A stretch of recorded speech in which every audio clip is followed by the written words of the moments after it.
இத்தாலியில் கொடிய நோய் காரணமாக 4 பேர் உயிரிழந்துள்ளனர். மேலும் 53 பேர் இந்நோயினால் பாதிக்கப்பட்டுள்ளனர்.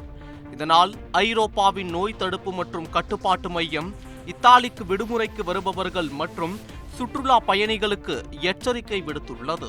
நோய் தடுப்பு மற்றும் கட்டுப்பாட்டுக்கான ஐரோப்பிய மையம் ECDC-யின் படி லோம்பார்டி பகுதியில் உள்ள காரஸ்கோ மற்றும் பிக்னாஸ்கோவில் லீஜியனைரஸ் நோயின் பரவல் காரணமாக பலர் மருத்துவமனையில் அனுமதிக்கப்பட்டுள்ளனர். இந்த நோய் பரவலை தடுக்க அதிகாரிகள் தீவிர முயற்சிகளில் ஈடுபட்டுள்ளனர். இந்த நோய் தொற்று முக்கியமாக ஏர் கண்டிஷனர் அதாவது ஏசி மூலம் பரவுவதாக கூறப்படுகிறது. மேலும் இது குறித்தான ஆதாரம் இன்னும் முழுமையாக அறியப்படாததால் அப்பகுதி மக்கள் பீதியில் உள்ளனர்.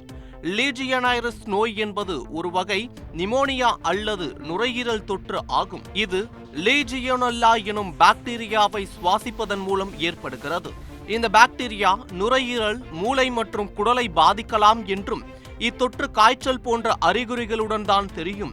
ஆனால் இது உயிரை பறிக்கும் அளவில் ஆபத்தானது என்று கூறப்படுகிறது. பெரும்பாலும் இந்த பாக்டீரியா ஏர் கண்டிஷனர்கள் மூலம் பரவுகிறது மற்றும் இது 50 வயதிற்கு மேற்பட்டவர்கள் மற்றும் பலவீனமான நோய் எதிர்ப்பு சக்தியை கொண்டவர்களை கணிசமாக அச்சுறுத்துகிறது. லெஜியோனைரஸ் நோய் பொதுவாக லெஜியோனெல்லா பாக்டீரியா உள்ள நீராவியால் ஒருவரை பாதிப்பதாக மருத்துவர்கள் கூறுகின்றனர்.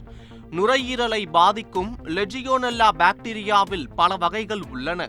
இந்த பாக்டீரியா ஏரிகள், நீரோடைகள் மற்றும் மண்ணில் இயற்கையாகவே காணப்படுவதாக கூறப்படுகிறது. செய்திகளை உடனுக்குடன் தெரிந்து கொள்ள உடனே சப்ஸ்கிரைப் பண்ணுங்க.